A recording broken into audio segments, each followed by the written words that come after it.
നമസ്കാരം. ഞാൻ മത്സരിക്കുന്ന എൻ്റെ ഓപ്പോസിറ്റ് നിൽക്കുന്ന മന്ത്രിയായിട്ടുള്ള വാസവൻ സാർ തന്നെ ഇതിനു മുമ്പ് ചെയ്തിരുന്ന ജോലി ഒരു ഷാപ്പിലെ കറിക്കാരനായിരുന്നു. അദ്ദേഹം ആ നിലയിൽ നിന്ന് ഒരു രാഷ്ട്രീയക്കാരനായി ഇന്നിപ്പം മന്ത്രിയായിട്ട് നിൽക്കുന്നു. മനസ്സിലായോ? അപ്പോൾ ഈ ചോദ്യം തന്നെ സത്യം പറഞ്ഞ ഒരു പിണറായി മന്ത്രിസഭയിലെ മന്ത്രി VN വാസവനെതിരെ കോട്ടയം ജില്ലയിൽ മത്സരിക്കുന്ന BJPയുടെ സ്ഥാനാർത്ഥി ആതിര നായർ എന്ന ചെറുപ്പക്കാരിയായിട്ടുള്ള സ്ഥാനാർത്ഥിയാണ് ഇപ്പോൾ ഈ സംസാരിച്ചത്. ഒരു കുത്തിത്തിരിപ്പ് ചോദ്യം കൊണ്ട് ആ മാധ്യമപ്രവർത്തകൻ, അതൊരു യൂട്യൂബറാണ് എന്ന് ഞാൻ മനസ്സിലാക്കുന്നു, അയാൾ ചോദിച്ചപ്പോൾ ഒരുപക്ഷെ ഇടത് അനുഭാവിയായിട്ടുള്ള ഒരു യൂട്യൂബർ ആയിരുന്നിരിക്കും. അതിനുള്ള മറുപടിയായിട്ടാണ് കൊടുക്കുന്നത്. പ്രായം കൊണ്ട് ചെറിയ സ്ഥാനാർത്ഥിയാണ്, പക്ഷേ ഇവർ ആര്യ രാജേന്ദ്രൻ എന്ന പ്രായം കുറഞ്ഞ മേയറെ മറന്നുകൊണ്ട് ഇതുപോലുള്ള സ്ഥാനാർത്ഥികളുടെ അടുക്കൽ ചെന്ന് ചോദിക്കുന്നത് തന്നെ വിരോധാഭാസമാണ്. എന്തായാലും നമുക്ക് എല്ലാവർക്കും അറിയാം, സ്ഥാനാർത്ഥിയായിട്ട് മത്സരിക്കണമെങ്കിൽ 21 വയസ്സ് പൂർത്തിയായിരിക്കണം എന്ന് നമുക്കറിയാം. അപ്പോൾ തീർച്ചയായിട്ടും ഈ ആതിര S. നായർ എന്ന് പറഞ്ഞാൽ ഈ സ്ഥാനാർത്ഥി 21 വയസ്സ് കഴിഞ്ഞതായിരിക്കും എന്ന കാര്യത്തിൽ സംശയമൊന്നുമില്ല. പക്ഷേ രാഷ്ട്രീയ പരിചയത്തിൻ്റെ കാര്യത്തിൽ ഒരുപക്ഷെ VN വാസവൻ്റെയോ അല്ലെങ്കിൽ മറ്റാരുടെയൊക്കെ അത്രയുമൊന്നും പാരമ്പര്യമോ അനുഭവമോ ഒന്നും ഉണ്ടായിരിക്കില്ലായിരിക്കും. പക്ഷേ അത് വെച്ചിട്ടാണ് ഇവിടെ ചോദിക്കുന്നത്. രാഷ്ട്രീയ പാരമ്പര്യമുണ്ടോ എന്ന തരത്തിലൊരു ചോദ്യം, അല്ലെങ്കിൽ രാഷ്ട്രീയ പരിചയമുണ്ടോ എന്ന തരത്തിലുള്ള ചോദ്യമൊക്കെ ചോദിക്കുന്നത്. എന്തായാലും വിദ്യാസമ്പന്നയാണ് ആ സ്ഥാനാർത്ഥി എന്ന കാര്യത്തിൽ ഒരു സംശയം വേണ്ട. ഈ കാര്യത്തിലേക്ക് വരാം.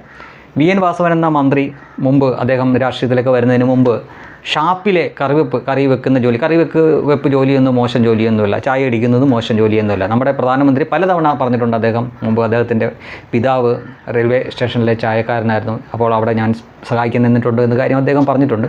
തുടക്കത്തിൽ കളിയാക്കിക്കൊണ്ടിരുന്നവർ വരെ പിന്നീട് അദ്ദേഹം ചായക്കാരനല്ല, അദ്ദേഹം ചുമ്മാ തള്ളി വെക്കുന്നതാണ് എന്ന തരത്തിൽ. കാരണം ചായക്കാർ പ്രധാനമന്ത്രി ആയത് വലിയ കാര്യമായിട്ട് ആളുകൾ കൊണ്ടു നടക്കുമ്പോൾ അത് അദ്ദേഹത്തിന് പോസിറ്റീവായി എന്ന് മനസ്സിലാക്കിയപ്പോൾ ഉടനെ ആദ്യം കളിയാക്കിയവർ പിന്നെ തിരിച്ചു പറയാൻ തുടങ്ങി. അദ്ദേഹം ചായയൊന്നും അടിച്ചിട്ടില്ല, അദ്ദേഹം ചുമ്മാ പറയുന്നതാണ് എന്ന തരത്തിൽ വരെ പറയുന്നുണ്ട്. അത് നമ്മൾ കണ്ടിട്ടുണ്ട്.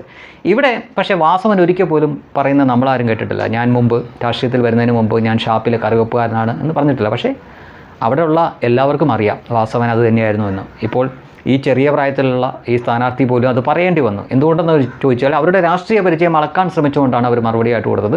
അത് നല്ല അർത്ഥത്തിലാണ് പറയുന്നത്. അപ്പോൾ അങ്ങനെ ഉണ്ടായിരുന്ന ഒരാൾ തന്നെ പിന്നെ രാഷ്ട്രീയത്തിൽ വന്ന് ഇപ്പോൾ മന്ത്രിയായിട്ട് ഇരിപ്പില്ലേ, അതിനെന്താ കുഴപ്പമെന്നാണ് മറുപടി കൊടുക്കുന്നത്.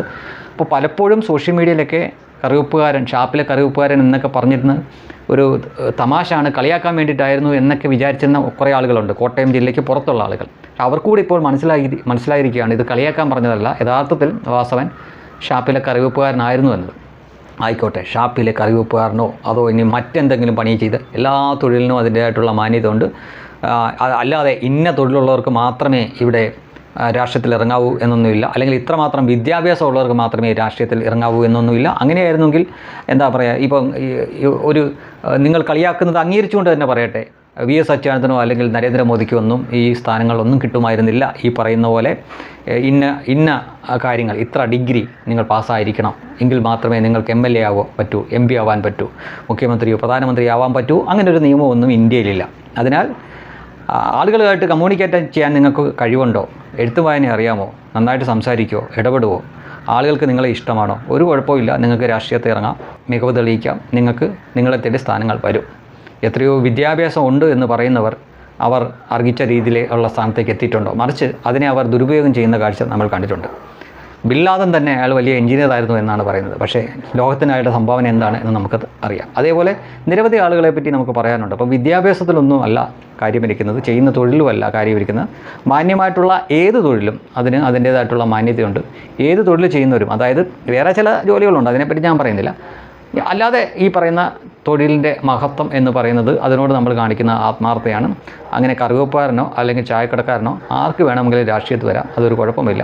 താരതമ്യേന യുവാവാണ് ഒന്ന് കണ്ട ഒരു ആളോട് എത്രമാത്രം രാഷ്ട്രീയ പരിജ്ഞാനമുണ്ട്, രാഷ്ട്രീയ പരിചയമുണ്ട്, രാഷ്ട്രീയ പാരമ്പര്യമുണ്ട് എന്നൊക്കെ ചോദിക്കുമ്പോൾ അവർക്ക് വളരെ ഈസിയാണ് ഉദാഹരിക്കാൻ. കാരണം താൻ ആർക്കെതിരെയാണോ മത്സരിക്കുന്നത് ആ ആളെ തന്നെ റോൾ മോഡലായിട്ട് കാണിക്കാൻ പറ്റും. അത്ര മാത്രമേ ഇവിടെ സംഭവിച്ചുള്ളൂ.